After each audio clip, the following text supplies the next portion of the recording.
चकबा पक्षी ने बताया, पति पत्नी में लड़ाई झगड़ा क्यों होते हैं। चकबा की 5 बातें ध्यान से सुन लो। धन की कमी नहीं होगी, पति पत्नी में कभी झगड़ा नहीं होगा। संघर्ष में आदमी अकेला होता है, सफलता में दुनिया उसके साथ होती है। जब जब जग उस पर हंसता है, तब तब उसी ने इतिहास रचा है।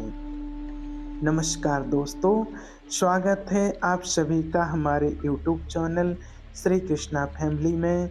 इन 5 बातों पर अगर कोई मनुष्य अमल करे, अपने जीवन में उतारेगा, तो निश्चित ही उसके परिवार में, पति पत्नी में कभी लड़ाई झगड़ा नहीं होंगे और उसके घर में धन की कभी कमी नहीं होगी। दरिद्रता घर से कोसों दूर चली जाएगी। तो आइए जानते हैं वह कौन सी 5 बातें हैं। दोस्तों, शास्त्रों में कहा गया है कि जिस घर में रोज लड़ाई झगड़े होते हैं, उस घर में धन की बरकत नहीं होती है, उस घर में लक्ष्मी का वास नहीं होता है। तो दोस्तों, इसलिए आज एक सुंदर कहानी को शुरू करते हैं। एक वन में चकवा पक्षी का जोड़ा रहा करता था। चकवा और चकवी में बहुत ही प्रेम था। दोनों एक दूसरे से बहुत प्रेम किया करते थे, हंसी खुशी अपना जीवन व्यतीत कर रहे थे। चकवा और चकवी में इतना प्रेम था कि आपस में पशु पक्षी उनके प्रेम का मिसाल दिया करते थे। यहाँ तक कि चकवा चकवी एक दूसरे के लिए प्राण तक न्यौछावर करने के लिए तैयार रहते थे। दोस्तों, अगर चकवी से कोई गलती हो जाती और चकवा उसको कुछ सुनाता, तो चकवी अपना सिर नीचा करके उन बातों को सहजपूर्वक सुन लिया करती थी, बिना कुछ जवाब सवाल किए। और जब चकवा से कोई गलती होती, तो चकवी कुछ सुनाती, तो चकवा भी बिना कुछ सवाल जवाब किए अपना सिर नीचा करके सुन लिया करता था। अब इसी प्रकार कुछ देर के लिए खटपट होती, लेकिन तुरंत ही शांति हो जाती थी। और चकवा का पड़ोसी एक कौवा हुआ करता था। कौआ का अपनी पत्नी से हमेशा बात बात पर झगड़ा लड़ाई हुआ करता था। उन दोनों में हमेशा कलह क्लेश रहता था, कभी भी अच्छे से नहीं रहा करते थे। झगड़ा इतना कि कभी मारपीट की नौबत भी आ जाया करती थी। कौआ बहुत ही दरिद्र था, उसके घर में हमेशा अन्न की कमी रहती। और इधर चकवा धन्य धान्य से संपन्न था, क्योंकि उसके घर में खुशहाली थी, शांति थी। कौआ जब देखता कि चकवा चकवी इतने आनंद से अपना खुशी खुशी से रहते हैं, तो उसको बहुत जलन होने लगती। वह चकवा चकवी की इस शांति से, खुशी से बहुत ही जलने लगता है। कौआ सोचता है कि किस प्रकार से मैं चकवा और चकवी में फूट डालूं और इसके घर की शांति को भंग कर दूं। यह कैसे किस प्रकार से खुश हैं। हम लोगों के घर में हमेशा झगड़ा होता है, लड़ाइयाँ होती रहती हैं, खाने को कुछ नहीं रहता है, भोजन पानी के लिए इधर उधर भटकते रहते हैं। और यह चकवा को देखो, हमेशा मज़े में रहता है, अच्छे से मज़े से खाता पीता है, अपनी पत्नी के साथ खुशीपूर्वक जीवन बिता रहा है। यह सब चीज़ कौए को देखी नहीं जाती और उसको बहुत ही ज़्यादा जलन होती है। एक बात और दोस्तों, कौआ जो था वह चकवा का मित्र था। मित्र ही मित्र के बारे में इस तरह से सोच रखता था।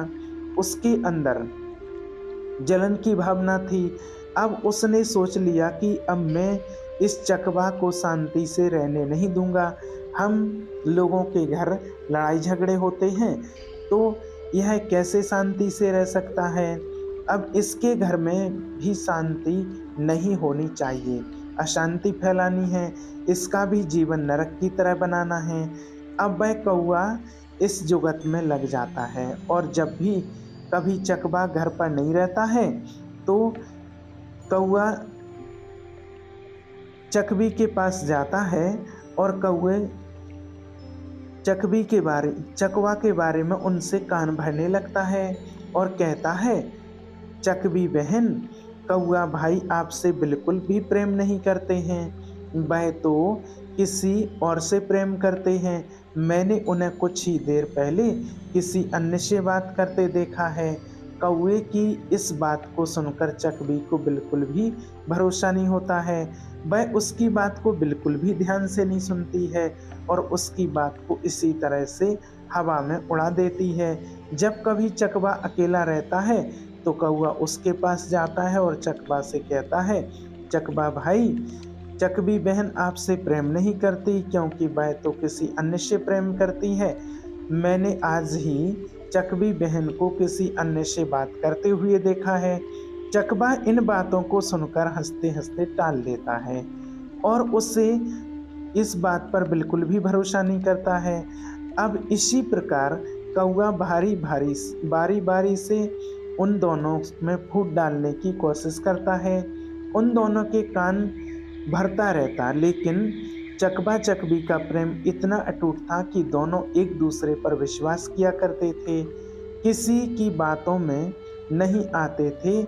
अब इस प्रकार कौवा जब अपनी चाल चलकर हार जाता है तो फिर वह एक नई तरकीब निकालने लगता है। वह सोचता है कि अब इससे कुछ नहीं होगा, मैं भी इन दोनों में देखता हूँ किस तरह झगड़ा नहीं होता है।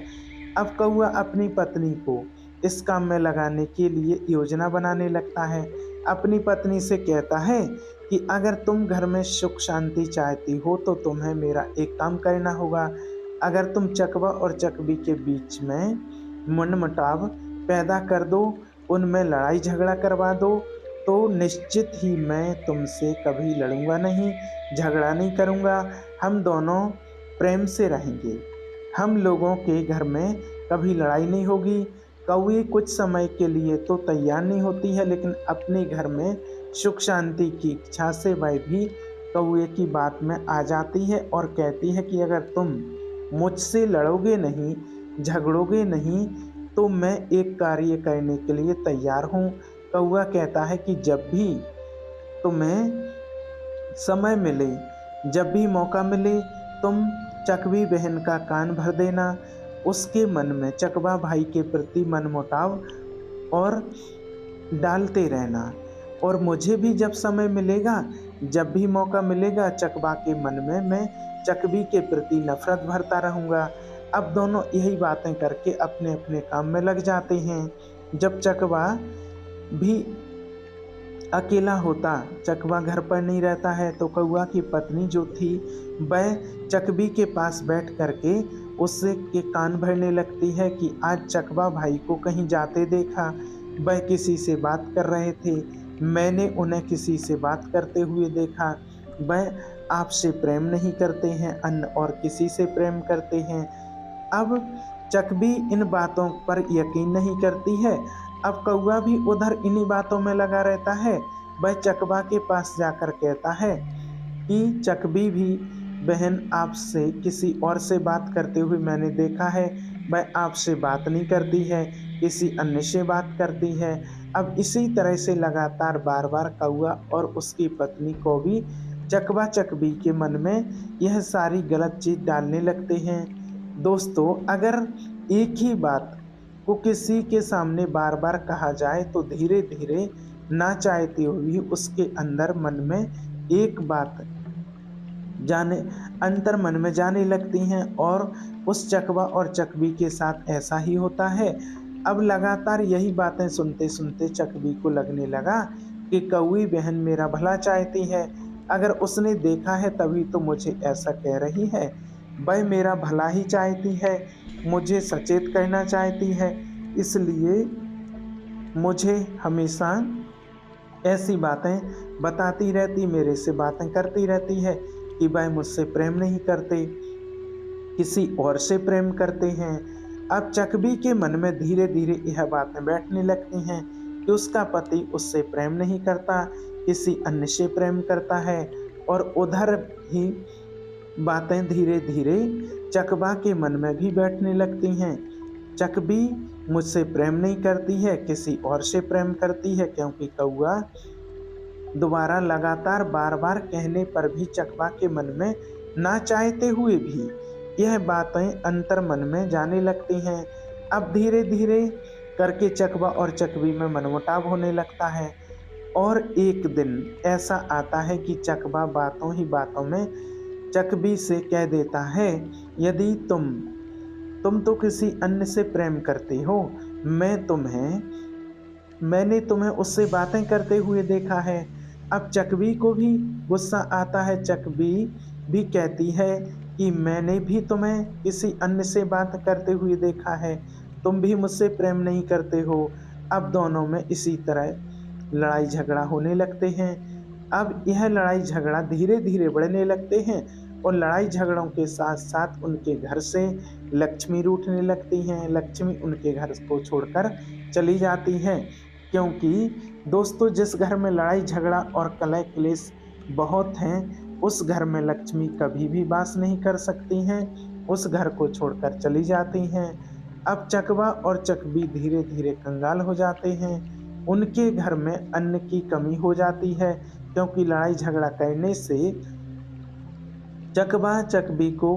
चकवा कोई काम नहीं कर पाता है, कहीं से भोजन की व्यवस्था नहीं कर पा रहा है और घर में जो भोजन इकट्ठा था वह सब खत्म हो चुका था। जब चकवा और चकवी पूरी तरह से बर्बाद हो जाते हैं, उनके घर में अशांति छा जाती है, तो यह चीज़ देखकर उस कौवे को बहुत ही प्रसन्नता होती है, बहुत ही खुश होता है। चकवा और चकवी भूखे मरने लगते हैं, तो एक दिन चकवे को एहसास होता है कि हमारे लड़ाई झगड़े की वजह से इस सारी चीज़ हो रही है। तो वह अपनी पत्नी से कहता है, प्रिय देखा तुमने, जब तक हम लोग लड़ाई झगड़ा नहीं करते थे, एक दूसरे पर शक नहीं करते थे, हमारा जीवन कितना सुखी हुआ करता था। हमारे घर में अन्न और धन की कोई कमी नहीं हुआ करती थी।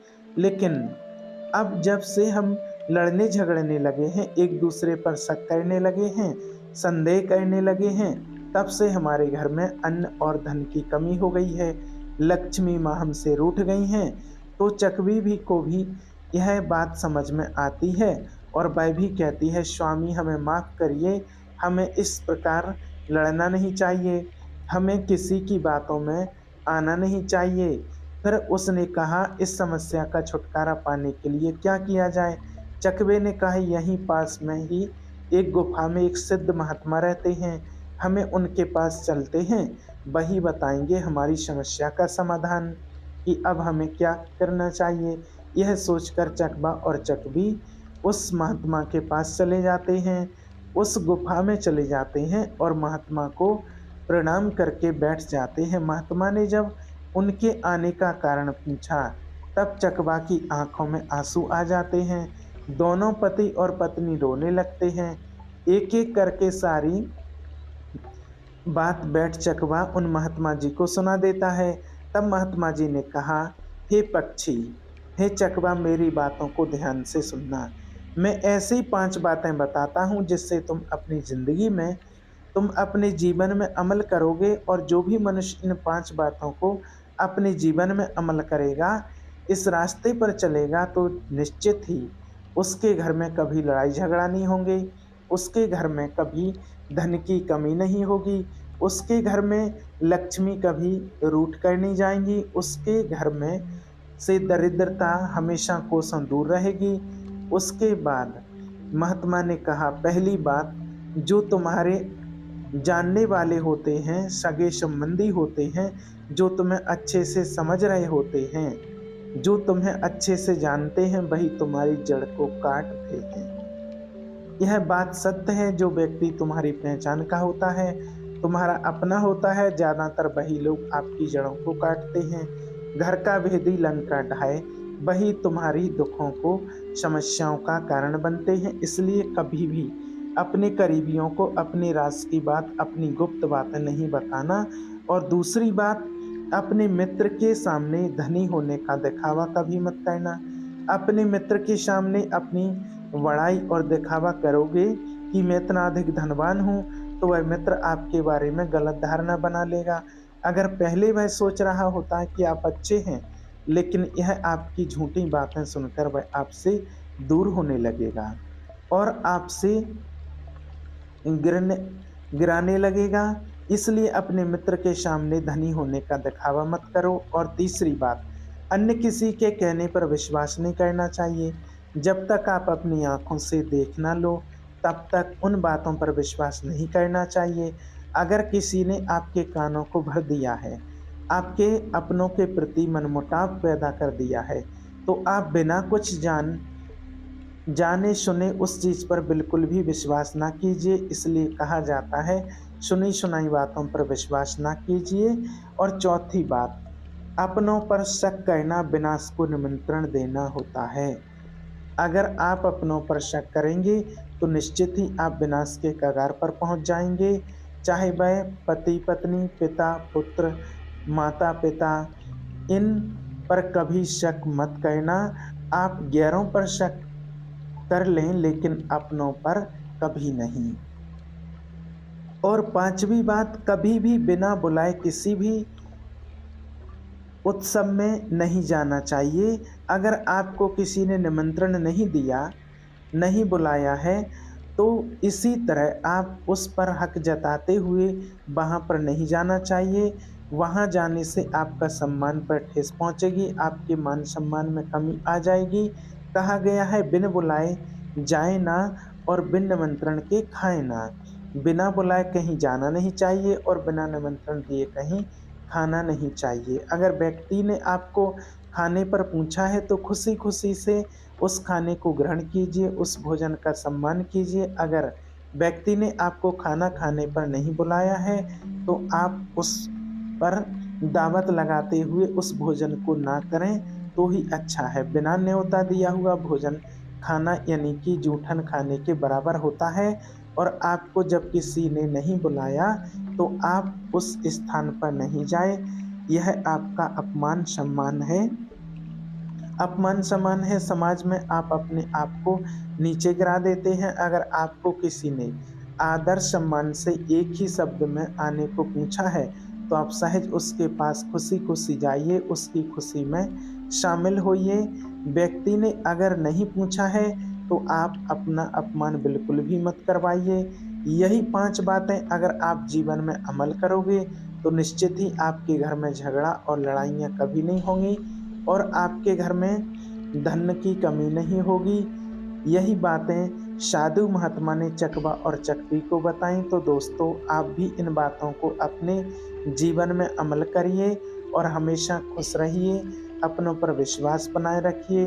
किसी ने खूब कहा है, जिंदगी जीना आसान नहीं है, बिना संघर्ष के कोई महान नहीं होता। जब तक ना पड़े हथौड़े की चोट, पत्थर भी भगवान नहीं होता।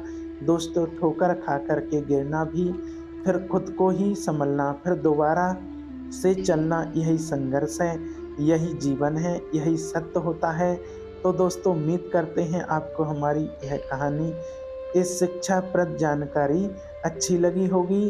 अगर आपको यह वीडियो अच्छी लगी हो तो वीडियो को लाइक और हमारे चैनल को सब्सक्राइब जरूर करें। आप सभी का बहुत बहुत धन्यवाद। जय श्री कृष्णा।